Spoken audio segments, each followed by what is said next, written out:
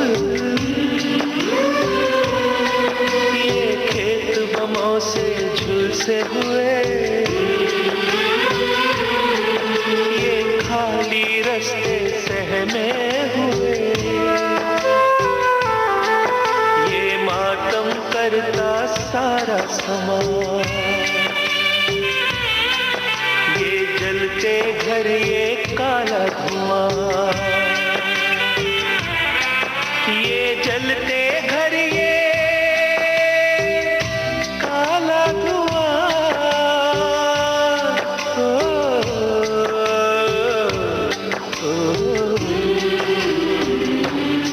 मेरे दुश्मन मेरे भाई मेरे हमसाए, मेरे दुश्मन मेरे भाई मेरे हमसाए, मुझसे तुझसे हम दोनों से ये जलते घर कुछ कहते हैं, बर्बादी के सारे मंजर कुछ कहते हैं।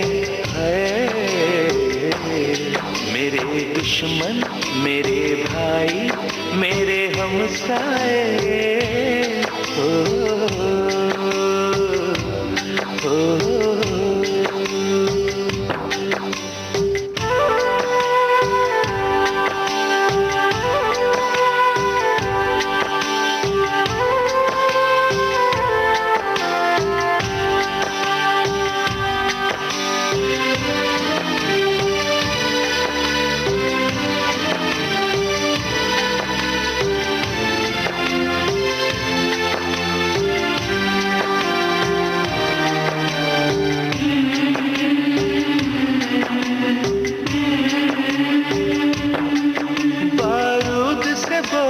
सारी फिजा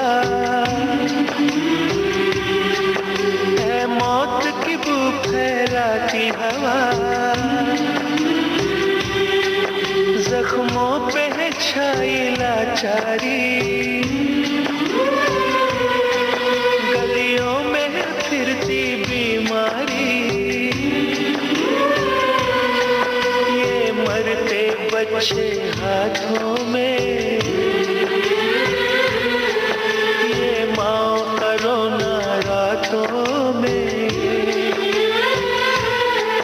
मुर्दा बस्ती मुर्दा है नगर, चेहरे पत्थर हैं दिल पत्थर, चेहरे पत्थर हैं दिल पत्थर।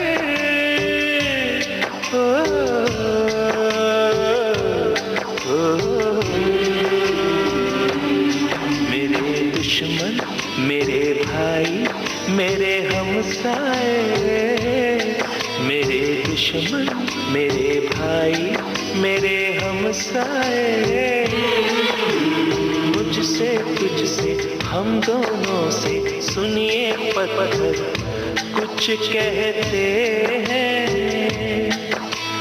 बर्बादी के सारे मंजर कुछ कहते हैं। मेरे दुश्मन मेरे भाई मेरे हमसाए,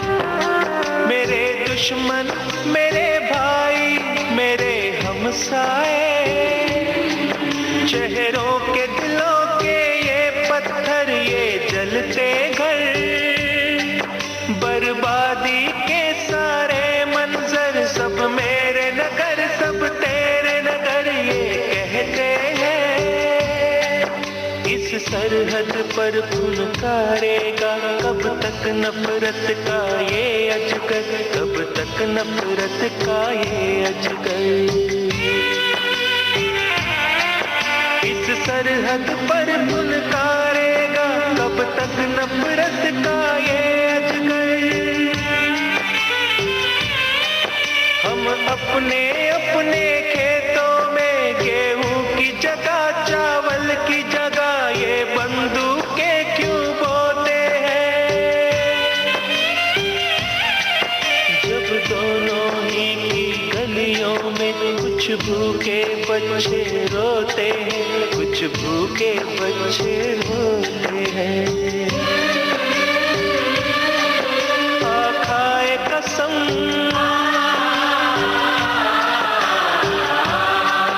अब जंग नहीं होने पाए।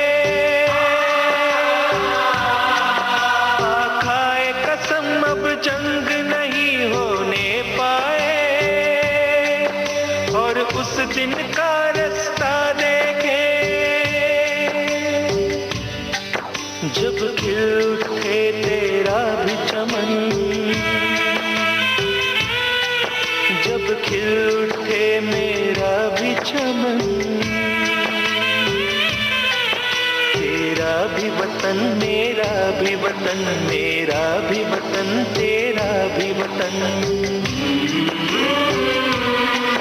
तेरा भी वतन मेरा भी वतन।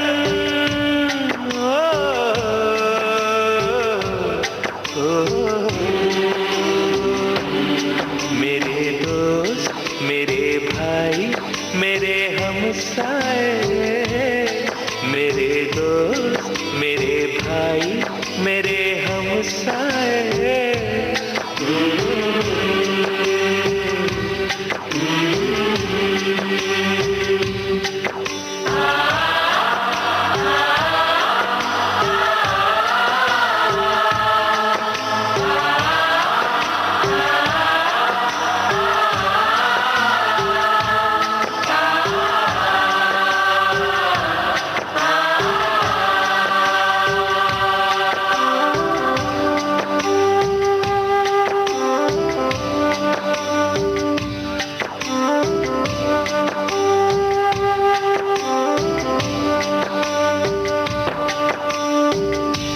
दत्ता साहब के साथ बहुत सारी फिल्में आपने की हैं और मेरा ख्याल है कि यतीम से शुरू हुआ था ये मामला। फिर हमने की थी क्षत्रिय और फिर क्षत्रिय के बाद बॉर्डर हुई थी। तो मुझे बताइए कि दत्ता साहब के साथ किस तरह का ये इक्वेशन है। जब यतीम की थी पहली बार तो मेरा उनका इक्वेशन हमेशा बहुत अच्छा रहा है। बिकॉज मैं उन्हें जब शुरू में जब मैं बेताब कर रहा था उस वक्त वो आया करते थे घर पर पापा को मिलने, बिकॉज पापा गुलामी कर रहे थे तब। जी जी।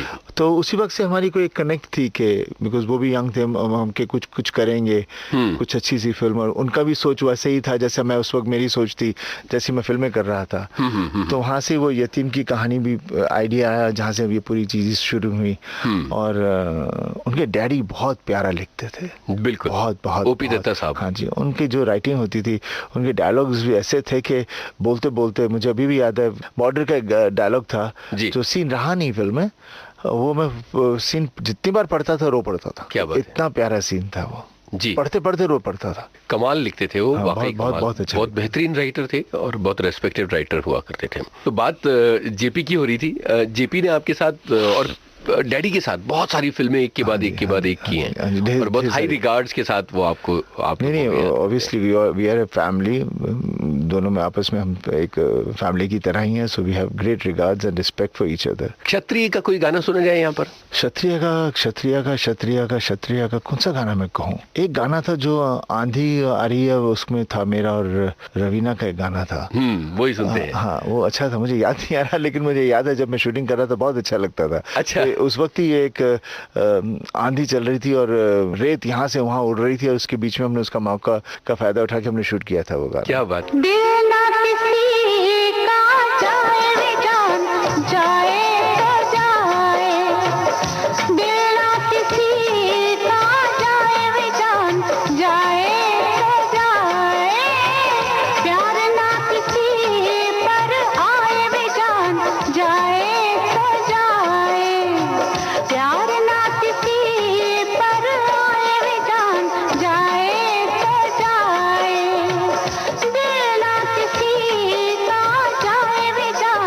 जाए तो जाए दरिया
दत्ता साहब हमेशा रेगिस्तान ले जाते हैं, उनको रेगिस्तान से बहुत प्यार है और जितनी भी उनकी फिल्में आपने की हैं सब में रेगिस्तान है, रेत है। कैसा महसूस होता रहा है रेगिस्तान में जाके शूट करते हुए लगातार? मुझे बहुत अच्छा लगता था। आई लव राजस्थान में, मुझे बहुत मजा आता है वहाँ। ऐसा लगता है कि वाकई में जमीन ही जमीन है। क्या बात है।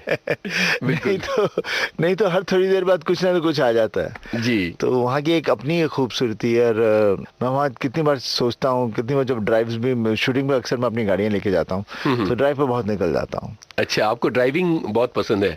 हाँ, मुझे ड्राइविंग बहुत पसंद है। तो हिंदुस्तान में मुंबई से अगर ड्राइव करते हुए सबसे दूर कहाँ तक? मैं तो लद्दाख तक गया हूँ। बॉम्बे से ड्राइव करते हुए? हाँ, बॉम्बे से तो नहीं, बॉम्बे से आगे तक जाते हैं, फिर आगे से फिर कहीं और, फिर वहाँ से फिर आगे। तो इसका मतलब अब आप थोड़े वेकेशंस का इंतजार कर रहे हैं? बस मैं सोच रहा हूँ कि मैं थोड़ा गैप लूँ, थोड़ी छुट्टी लूँ। अच्छा। राजकुमार संतोषी के साथ आपने कुछ बहुत नायाब फिल्में की हैं, चाहे दामिनी की बात हो चाहे घायल की बात हो, उनके बारे में बात कीजिए। राज का हमारा कनेक्शन हमेशा, मेरे कुछ डायरेक्टर हैं जिनके साथ हमारी केमिस्ट्री अच्छी रही है। हम हमेशा कुछ अच्छा ही करते हैं जब भी इकट्ठे होते हैं। राज उनमें से एक है। और राज के साथ मैंने 3 फिल्में की, तीनों की तीनों फिल्में यादगार फिल्में हैं जी। राज का कहानी शुरू हुई थी, वो जब नए थे, उन्हें कोई जानता नहीं था, वो मेरे पास आए थे घायल की कहानी लेकर। और जैसे वो आए तो एक प्रोड्यूसर था उनके साथ, मुझे साइन करना चाह रहे थे। तो जब मैंने कहा कि ठीक, मुझे अच्छी लगी कहानी, तो प्रोड्यूसर हक्का बक्का हो गया, इसने तो हाँ कर दी, शायद वो पिक्चर नहीं बनाना चाहता था, वो भाग गया। उसने कहा राज को मैं ऐसे ही बोल देता हूँ, सनी कहाँ हाँ करेगा। तो उल्टा पड़ गया मामला, फिर आपने खुद प्रोड्यूस कर ली? हाँ, फिर पर कोई प्रोड्यूस नहीं करना चाह रहा था, किसी को कहानी समझ में नहीं आ रही थी उस वक्त। ढेर सारे प्रोड्यूसरों के पास गया, अपने दोस्तों के पास गया, सब जगह गया, किसी को कहानी पसंद नहीं आ रही थी। तो मैं ऐसे कैसे हो सकता, मुझे अच्छी लग रही है, किसी क्यों नहीं अच्छी लग रही। तो फिर मैं पापा के पास गया और पापा को कहानी सुनाई, पापा को बहुत अच्छी लगी। और वहां से फिर मैंने कहा कि मैं प्रोड्यूसर बनना चाहता हूँ। तो पापा ने कहा जरूर प्रोड्यूस करते हैं। राज की प्रतिभा पर पूरा विश्वास था कि ये इंसाफ कर पाएंगे। मैं अक्सर मैं आप देखा होगा, मैंने ढेर सारे नए डायरेक्टरों के साथ काम किया है जी जी। और मेरे को मजा भी वैसे ही आता है, बिकॉज उनके अंदर एक सच्चाई और एक लगन होती है। और जब वो कहानी वाकई में अच्छी लेकर आए और आपको नरेट कर दें तो फिर शक करने की बात ही नहीं होती। जी जी जी। और जब अवार्ड मिला तो कैसा महसूस हुआ? जब अवार्ड मिला उस पहले तो वो भी नेशनल अवार्ड? हाँ, मैं पहले तो मेरी बैग प्रॉब्लम थी, मैं इंग्लैंड में था और पापा का मुझे फोन आया कि भाई तेरे को नेशनल अवार्ड मिल गया। तो मैं हंसा थोड़ी देर के लिए अपने आप से, बोला मुझे अवार्ड मिल गया, क्यों, क्या किया मैंने? अच्छा, बिकॉज कभी उम्मीद नहीं की रखी थी जी जी। और जब पिक्चर भी लगी थी, जब सक्सेस हुआ तब मैंने कोई उम्मीद नहीं थी, था कि अच्छा काम कर रहे हैं और जहां तक चलेगा चलेगा, ये नहीं था कि आज वो एक यादगार फिल्म रहेगी। तो और मुझे मजा भी उसी में आता है। मैंने जितनी भी अपनी फिल्में की हैं, जहां जहां सक्सेस मिला है इसी वजह से मिला है, क्योंकि कुछ पता नहीं था, लेकिन हाँ अच्छा काम कर रहे हैं इतना पता होता था, उसके आगे हम ज्यादा उसके अंदर नहीं जाते थे। बिल्कुल डैडी की तरह, क्योंकि डैडी ने एक आध बार कभी अवार्ड की उम्मीद की थी, मैंने सुना है कि नहीं, पर वो तो देखिए, मैं पीछे कहीं था जहाँ मेरे साथ कोई इंटरव्यू कर रहा था, मतलब देखिए अवार्ड की हम बात करते हैं, ऑब्वियसली हम चाहते हैं कोई ऐसी सच्ची चीज हो जिसमें हमें पकड़ते हो फक्र हो के ये हमें कुछ मिला है, सच्ची में मिला है, जो हम डिजर्व करते हैं। हाँ, डिजर्व करते हैं जी। वैसी अभी कोई चीज रही नहीं है, आजकल बहुत आम हो गए हैं। है ही नहीं, कहीं नहीं है जी जी जी, कहीं नहीं है, इस फील्ड में कहीं नहीं है। और क्योंकि हर आदमी इसे पाने के लिए अपने अच्छे काम का सहारा नहीं ले रहा, वो और तरीकों का सहारा ले रहा। आजकल नेटवर्किंग का खेल है। हाँ, चारों तरफ, इवन हॉलीवुड, सब जगह यही एक तरीका है। तो फिर आदमी सोचता है यार मैं ये तरीका करके एक अवार्ड पा रहा हूँ, इसमें मैं अवार्ड लेके मुझे क्या खुशी है? मुझे तो पता है कि मेरे काम के लिए नहीं, मुझे ये सब चीजें को जुड़कर मुझे ये मेरे हाथ में मिला है, तो मैं इसको कैसे मानूं कि ये मेरा अवार्ड है, ये मेरा इनाम है। हाँ, मैं कैसे मानूं, सच्चाई में दिल के साथ में से कैसे रखूं? अच्छा, दूसरी बार जब दामिनी के लिए अवार्ड मिला तब भी ऐसे ही हुआ। मैं मद्रास में था अच्छा। और किसी फिल्म की शूटिंग कर रहा था, राज के साथ ही था। अच्छा। हाथे की शूटिंग चल रही थी और वहाँ पर शायद डिम्पल की भी शूटिंग चल रही थी कोई फिल्म की, तो हम लोग सब वहीं थे। और शाम को आए होटल में सब लोग अपने अपनी शूटिंगों से, तो नीचे आए तो किसी ने बोला भाई, पहले डिम्पल से कहा कि आपके लिए टेलीग्राम आई है। तो टेलीग्राम देखी तो उसको कहा गया कि अवार्ड मिल गया। तो वो खुश हो गई, राज रोने लग गया कि भाई ये अवार्ड तो मीनाक्षी को मिलना चाहिए। तो मुझे बहुत अफसोस हुआ उस वक्त, बिकॉज उन्होंने बहुत मेहनत की थी और मीनाक्षी ने भी बहुत अच्छा काम किया था। हम सब चाह रहे थे कि उसे भी अवार्ड मिले। तुरंत उसने कहा एक और टेलीग्राम है, वो मेरे को पकड़ा दी। तो उसमें लिखा मुझे मिला। तो आपको फिर हैरत हुई? हाँ, मैं बोला ये तो मैंने ये कैरेक्टर्स मेरे को राज ने सुनाया था, मींस ये लोग ढूंढ रहे थे कि किससे कराएं, और मैं जुड़ना चाह रहा था फिल्म के साथ क्योंकि मेरे दोस्तों की फिल्म थी, राज कर रहा था। मैं चलो मैं हीरोइन फिल्म है तो क्या हुआ, मुझे कोई ऐसा कैरेक्टर दे दो मैं कर लूंगा। तो उन्होंने मुझे कहानी ये कैरेक्टर सुनाया तो सोचे शायद करे नहीं करे, ना मैं करता हूँ क्यों नहीं करता। तो वहां से ये कैरेक्टर बन गया, वहां से मैंने ये काम किया, और उसके बाद तो वही कह रहा हूँ कि मजा इस चीजों का है कि हम कर रहे हैं पर किसी उस सोच से नहीं कर रहे। क्या बात है, काम की तरह से कर रहे हैं। बहुत बहुत बढ़िया। मतलब ये एक काम का जो मजा है और जो वही एक नशा है, करने का जो मजा है, हाँ, वही एक अपना एक नशा है। और तभी हम जहाँ भी जाते हैं लोग जिस तरह से प्यार करते हैं। किसी ने मुझे पूछा कि आप पापा को, आपको वो चीज, पापा को खास सर रिकग्निशन नहीं मिल रहा। मतलब किस रिकग्निशन की बात कर रहे हो? ये देखो पूरी जनता हमें इतना प्यार करती है, बिल्कुल, तो ये रिकग्निशन नहीं है तो और क्या है? और जिस रिकग्निशन की आप बात कर रहे हैं वो रिकग्निशन तो आप लोगों ने बनाई हुई है। बिल्कुल बिल्कुल बिल्कुल। आपकी मंडी ने वो रिकग्निशन बनाई हुई है और आप भी मुझसे पूछते हो कि नहीं हो रहा। बिल्कुल, ये तो आप एक दूसरे को कर करके किसी को उठा देते हो, पर जो जनता है वो तो पापा को प्यार कर रही है। क्या बात कही है। मुझे याद है कि मैं एक इंटरव्यू कर रहा था मैंने जब पूछा एशा से तो उन्होंने कहा कि मेरे पापा जैसा कोई हीरो इंडस्ट्री में हुआ ही नहीं है। बहुत मजा आया था जब उन्होंने बहुत मजेदार चीजें याद की थी। और नहीं, वाकई में पापा जैसा हीरो कोई नहीं है, सच्ची में नहीं है। ये नहीं क्योंकि मेरे पापा हैं जी, नॉट फॉर वो कारण ही नहीं है। I have great regards for Amit ji and all the other actors, but पापा के सामने पापा है तो वो कहीं 100 नंबर पर कोई दूसरा एक्टर होगा। क्योंकि कोई एक एक्टर मुझे कहे कि मैंने सत्याकाम की और इतनी अच्छी फिल्म थी और इस तरह से लोगों ने उसे लाइक किया। कोई मुझे कहे मैंने फूल और पत्थर की और वो भी इस तरह से लोगों ने लाइक की जी। और कोई कहे कि मेरी चुपके चुपके थी, उसे भी लोगों ने इस तरह से लाइक किया। कोई मुझे एक एक्टर बता दे कि मेरे पास इतनी और भी कितनी है, बिल्कुल अनुपमा है, बाकी फैमिली ड्रामास कितनी है, प्रतिज्ञा है, जीवन मृत्यु है, हर अलग अलग तरह की फिल्में है, ललकार, आई मीन ये हकीकत थी। अब नाम लेते जाएंगे लेकिन आपको आप आश्चर्य हो जाएंगे कोई एक्टर है जो कह सकते हैं जिसने ये इतने जॉनर में फिल्में हिट दी हों। बिल्कुल बिल्कुल। एक तरफ जब वो बंदूक उठाते हैं तो दुश्मन कांपने लगता है और दूसरी तरफ जब वो रूमानी अंदाज में आते हैं तो हीरोइन मुस्कुराने लगती है। मतलब एक जो उनकी इमेज रूमानी और ही मैन की इमेज, उसका जो बैलेंस है वो अद्भुत है, वो कमाल है, बहुत ही जबरदस्त है। तो यहाँ फिर से पापा का एक गाना सुनते हैं फिर आगे बढ़ते हैं। पापा के गाने ढेर सारे हैं, कौन सा सुने? मेरा पापा का बहुत प्यारा गाना एक है जो मेरे पता नहीं बचपन से मुझे अच्छा लगता था, पल पल दिल के पास। क्या बात है, क्या बात है। ब्लैकमेल फिल्म का गाना जबरदस्त।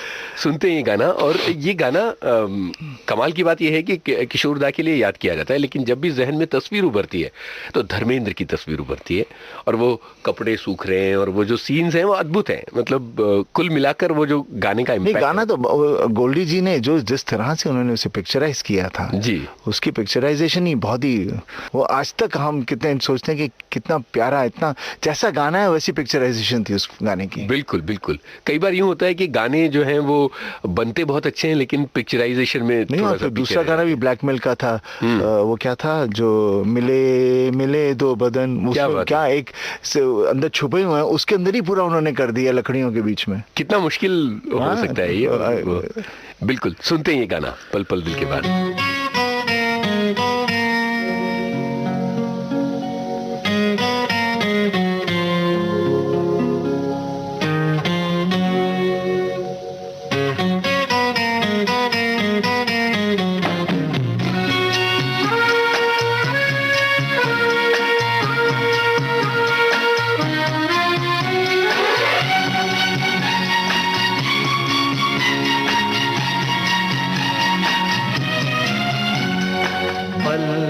पल दिल के पास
शाम आंखों पर तेरा चल लहराए, हर रात यादों की बारात ले आए।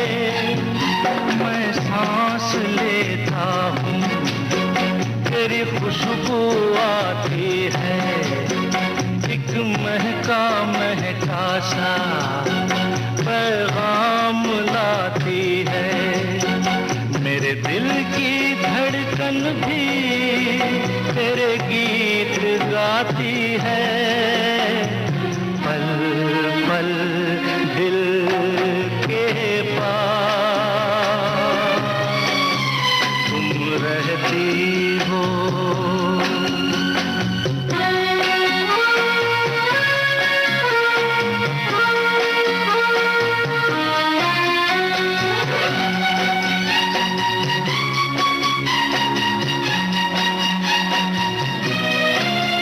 कल तुझको देखा था मैंने अपने आंगन में, जैसे कह रही थी तुम मुझे बांध लो बंधन में। ये कैसा रिश्ता है, ये कैसे सपने हैं, बेगाने होकर भी क्यों लगते अपने हैं। मैं सोच में रहता हूँ, डर डर के कहता हूँ, पल पल दिल के पास तुम रहती हो।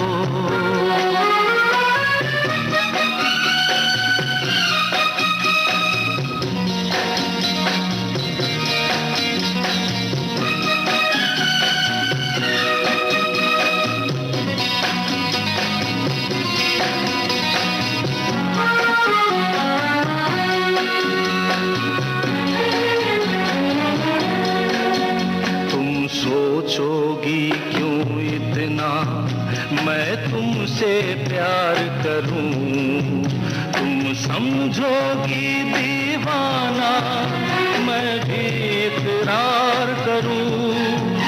दीवानों की ये बातें दीवाने जानते हैं, जलने में क्या मजा है परवाने जानते हैं। तुम यूं ही जलाते रहना आकर ख्वाबों में, पल पल दिल के पास तुम रहती हो। जीवन मीठी प्यास ये कहती हो, पल पल दिल के पास तुम रहती हो।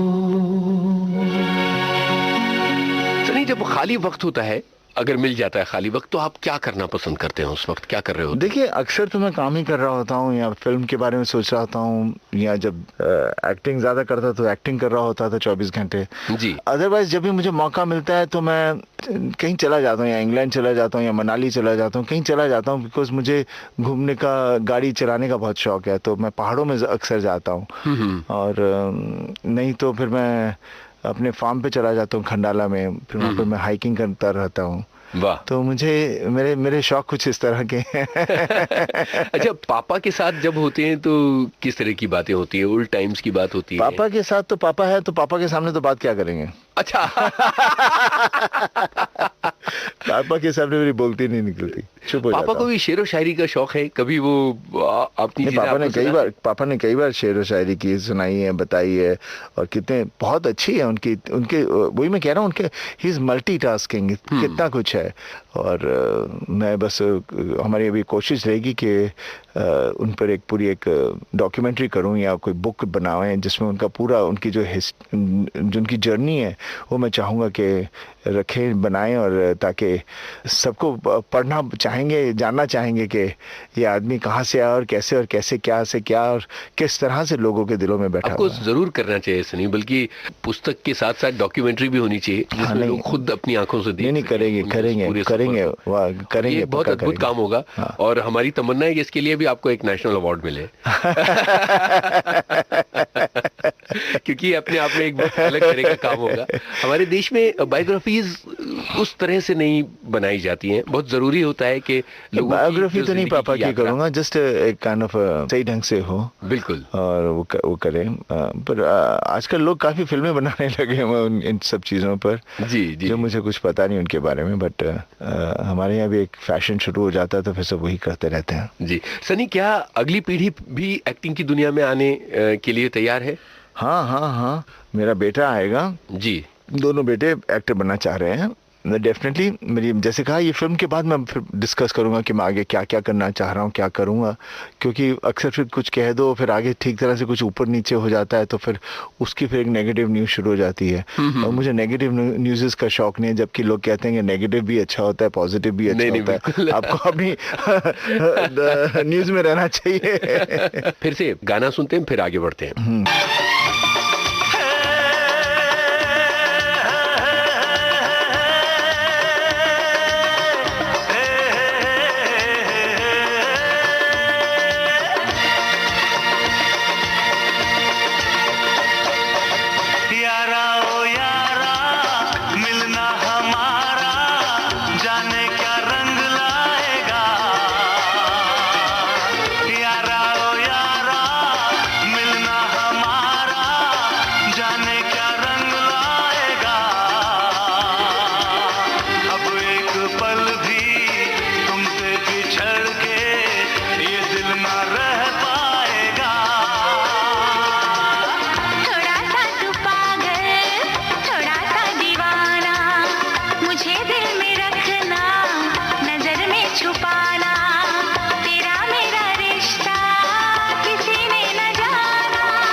ये नजर, ये मुस्कुराना तेरा, शोखियां प्यार की, दिल है दीवाना मेरा।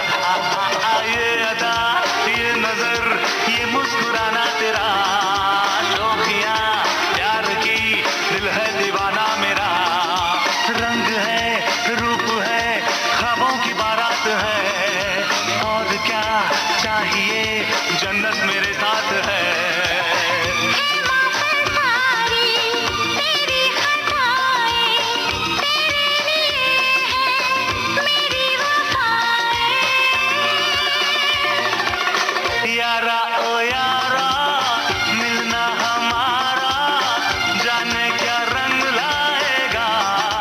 आपने 2 फिल्में डायरेक्ट कर ली अब, दिल्ली की और ये, तो बतौर डायरेक्टर कैसा महसूस करते हैं आप? ये एक्सपीरियंस आपके लिए कुल मिलाकर के किस तरह का रहा है? बहुत अच्छा रहा है, मुझे बहुत, आई हैव एंजॉयड इट। मुझे इसमें कोई तकलीफ नहीं रही, कुछ नहीं हुआ, बल्कि एक क्रिएट करते हुए उसी तरह से मैंने कहानी लिखी, उसी तरह से फिर मैंने कैरेक्टर्स जो थे तो उसी तरह से मैंने ऑडिशन करके एक्टर्स ढूंढे ताकि सब चीज़ें, और उसी तरह से फिर पूरी पिक्चर को मैंने समेटा है। मुझे अपनी फिल्म से कुछ ये नहीं मैं कह सकता कि मैंने फिल्म में ये कमी रह गई या वो कमी रह गई। मैंने अपनी तरफ से जो चाहा मैंने किया। क्या बात है। अच्छा, पर्दे पर आप बहुत गुस्सैल और कड़ियल और उस तरह के नजर आते हैं, लेकिन आपसे कई बार की मुलाकातों में मैंने देखा है कि आप बहुत सॉफ्ट और शर्मीले हैं। ये जो कंट्राडिक्शन है ये कैसे हो गया है? आप पर्दे पर इतना खतरनाक होना कैसे मैनेज कर लेते हैं? ये एक्टर है ना, तो एक्टर को एक्टिंग, तभी तो हमें कहते हैं कि हम एक्टर हैं, नहीं तो हम एक्टर कहाँ के। बहुत संकोच के साथ मैं ये कह रहा हूँ कि मुझे आपका कोई एक डायलॉग सुनना है। डायलॉग। हालांकि ये कहना ठीक नहीं होता क्योंकि एक अपनी एक मनस्थिति होती है, लेकिन फिर भी विविध भारती के श्रोताओं के लिए अगर आप करना चाहें तो जरूर। खैर, मैं तो अपनी घायल का कहूंगा जो मैं हमेशा कहता रहता हूँ। जी जी। अगर हम सच के साथ हैं तो हमें जीतने तक हार नहीं माननी चाहिए। क्या बात है, क्या बात है। ये एक कल्ट डायलॉग जैसा हो गया है कि एक तरह से लोगों को इंस्पिरेशन देता है। और एक और भी मेरी फिल्म में है जो मैं चाहता हूँ लोगों तक होना चाहिए। जी। जो जितने भी वहां पर बैठे हैं जो गंदे लोग हैं उनके लिए, एक औरत ही माँ है, एक औरत ही बीवी है, एक औरत ही बहन है, एक औरत ही बेटी है। क्या बात है, क्या बात है। बिकॉज हम जब जो आदमी इस नज़र से होता है वो ये क्यों नहीं सोचता कि वो जो औरत जिसको मैं देख रहा हूँ वो ये सब चीज़ें भी हैं। क्या बात है, क्या बात। सनी, ये डायलॉग जब आपने बोला उस वक्त जो सवाल मेरे जहन में था वो सवाल असल में मम्मी जी के बारे में था, और आपने एग्जैक्टली बिल्कुल उसी तरह का डायलॉग बोला है। मुझे उनके बारे में बताइए, क्योंकि डैडी के बारे में बहुत सारे सवाल सब लोग करते हैं। मम्मी के बारे में बस यही कहूँगा कि मैं मम्मी का बहुत प्यारा हूँ। मम्मी ने मुझे मारा भी बहुत है और प्यार भी बहुत किया है, और ज्यादा बात करूंगा तो रो पड़ूंगा। इसलिए बहुत है। पूरी दुनिया में विविध भारती सुनाई देता है। अब हम इंटरनेट के जरिए और मोबाइल एप्लीकेशन के जरिए दुनिया के कोने कोने में पहुंचते हैं, और ये वो लोग हैं जो सनी को बहुत बहुत ज्यादा प्यार करते हैं, और बहुत लंबी फरमाइश थी सनी को विविध भारती पर लाने की जो अब जाकर पूरी हुई है। अपने इन चाहने वालों से अपने मन की क्या बात आप कहना चाहते हैं? भाई, हम तो बड़े हुए हैं विविध भारती सुनते हुए। वो उस वक्त जब छोटे थे रेडियो पे जो गाने सुना करते थे वो आज भी हमें जब भी बजते हैं तो हमारे कहीं अंदर बैठे हुए हैं जी। और इस रेडियो की वजह से कितनी एंटरटेनमेंट रही है शुरू से लेके अब तक। मेरे को यकीनन है कि वही लिसनर्स हैं, उसी तरह के लिसनर हैं जो अच्छे अच्छे गाने, अच्छी अच्छी बातें सुनना चाहते हैं। और बस यही कहूँगा कि मैं मेरी पूरी कोशिश करूँगा क्या करता यही हूँ कि जो भी करूँ अच्छा करूँ और आप तक पहुँचूँ, अच्छी फिल्में लेकर आऊँ, और क्या कह सकता हूँ, ढेर सारा प्यार सबको। और बस यही कहूँगा कि हम अक्सर कहते रहते हैं कि उसने ये कर लिया, पॉलिटिशियंस ये कर रहे हैं, वो ये कर रहा है। मेरा तो बस यही कहना है कि जो किसी के बारे में ज़्यादा मत सोचो, अपने बारे में सोचो, अपने देश के बारे में सोचो। और जब आप अपने देश के बारे में सोच रहे हो तो इतना याद रखो वो एक माँ है और हम उनके बच्चे हैं। और अगर हम बिगड़े हुए रहे और गंदी हरकतें करेंगे तो माँ को कितना दुख होगा, वो हमेशा सोचो, वो सब ठीक हो जाएगा। क्या बात है सनी, एक बहुत बेहतरीन मुलाकात रही है, लेकिन जी नहीं भरा। हम चाहते हैं कि आप वादा करें हम फिर से मिलेंगे और बहुत सारी बातें। हाँ नहीं, ज़रूर फिर से ज़रूर करेंगे। बहुत बहुत शुक्रिया। उजाली उनकी यादों की इस कार्यक्रम में आपने सुनी जानी माने अभिनेता सनी देओल से आपके दोस्त यूनुस खान की बातचीत का दूसरा और आखिरी भाग। रिकॉर्डिंग इंजीनियर नेहा खरे और विनायक रेन के, संपादन यूनुस खान, प्रस्तुतकर्ता सुभाष चंद्र सिंह।